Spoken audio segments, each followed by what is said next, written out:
After nearly $1,000 spent and over 50 hours of AI slop, let's see how long it takes to get to an MVP I can actually share. And if I don't get this into users' hands soon, I'm just burning Runway. In this video, we'll be taking a skeleton of Lovable's vibe-coded application, migrating off, refactoring the codebase, and getting ready to onboard our first beta users. Let's get started. Welcome to One to Figure. This is the series where we pick a real business problem, build a solution, launch it, and track the entire journey together, figuring it out in public. In this series, we're deep in the MVP build for the AI Gorilla, a social listening app that lets users listen and interact with communities, discussing their businesses online. During the first MVP build, I felt bottlenecked by the constraints of Lovable. There was a lack of flexibility in Lovable's cloud, and it felt like I was constantly using vibe coding to work around what I needed, rather than just executing my goal. Before building more into this code base and welcoming our first beta users, I wanted to migrate off.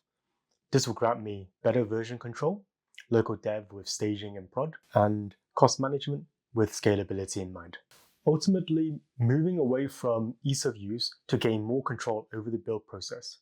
Hopefully, this doesn't slow down momentum too much. Let's start breaking down what we did into two parts.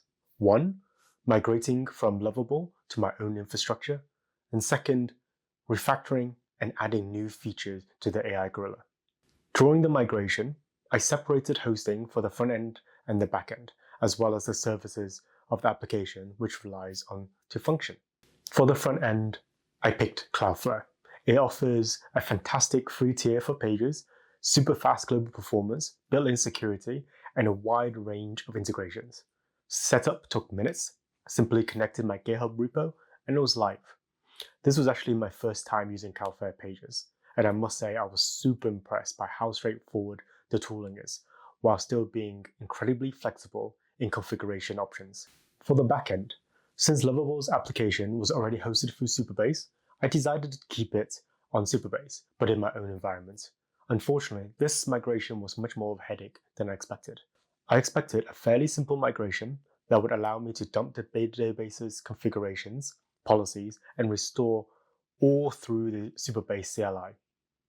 However, to my surprise, I was not able to get direct access to Lovable's Supabase's database password, preventing this simple procedure.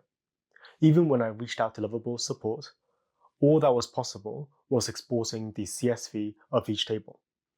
After a day of frustrated vibe begging Lovable's AI to upload the database dump with zero success, I had to rebuild my Supabase database instance much more manually.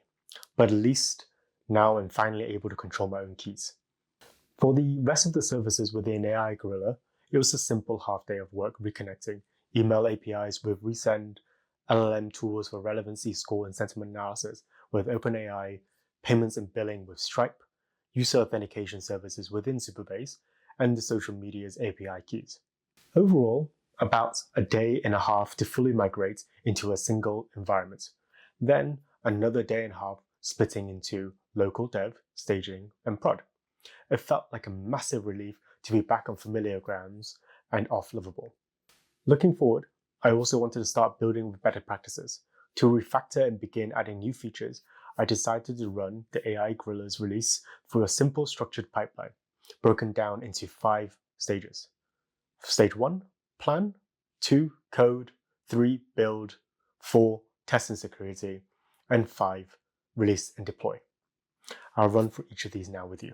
Within stage 1, plan, before I was guessing out priorities, I invited potential users from agencies and businesses to weekly sessions to prioritize my development queue and understand their day-to-day pain, and to map out solutions to the buyer's journey, instead of just following my own hypothetical user paths. In stage 2, code, I wanted to achieve 3 main goals.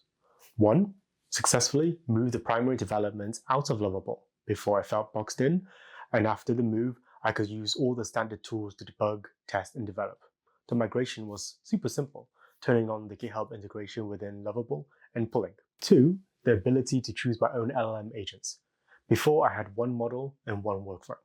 Now I can customize the agent per task, switching between models like Anthropic's Claude or OpenAI's Codex lets me optimize the best tool for the job. I could choose higher token counts for complex tasks or lower ones for faster, cheaper tasks.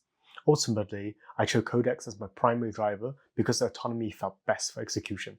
Number 3, integrating Model Context Protocol, aka MCP servers. Before, my LLM was static. MCP gave my LLM agents the ability to act as dynamic, real-world agents, access up-to-date data, and perform actions and integrate across my full tech stack. This turned my previously static, pre-trained LLMs on Lovable into a powerful context-aware tool and also reduces hallucinations. To integrate the MCP servers, I blended a mix from VS Code's MCP servers and leveraged Docker's MCP toolkit. Straight away, compared to limited MCP servers, my agent felt 10 times smarter, being able to solve problems directly with context-aware intelligence, rather than brute forcing through them. It almost felt like the agent tried to guess less, or at least guess more accurately. Another added benefit was being able to connect all of my platforms and services data sources for analysis. This meant I was building across multiple services. My agent could help me search logs and understand issues directly, instead of bouncing through dashboards and logs myself. Although doing this manually, each step is small, spread over hundreds or thousands of times, it quickly adds up. By speeding up this feedback loop, I was able to build significantly faster and keep focused. Next, within stage 3, build.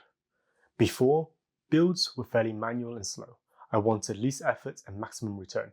Therefore, I offloaded the front-end build to Cloudflare pages. Each time committing my staging and main branches, Cloudflare picks up the changes and builds through NPM. My backend uses Supabase edge functions, so it's deployed via Supabase's CLI instead of a traditional build. Overall, I really like this structure. It's quick code, quick builds, and minimum delay. Next, stage 4, test and security. Before I was shipping and hoping. After moving out of Lovable, I built testing and security via GitHub Actions. I built the test suite workflow on push and pull requests in staging and main, covering regression, lint, function, and basic smoke tests. Over time, the application became much more stable, and each release caught bugs faster than ever and preventing them from hitting production.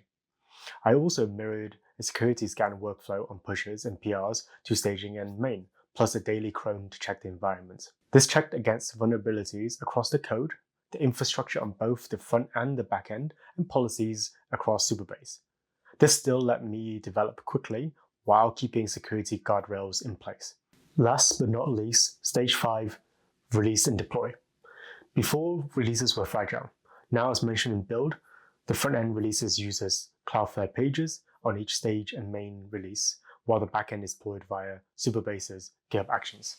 At the end of this migration, I have now moved the stack from this to this. So what does this mean from Lovable? After a few days of effort into the migration, I can see this into 2 different angles. One, I just spent a few days on engineering work. Fortunately, this does add no direct perceived value to the user. Functionality-wise, everything remained the same.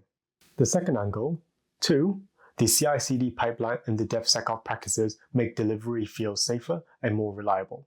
I can already see fewer bugs entering production and less time debugging across dev, test, staging, and main. Unfortunately, it's not all upside.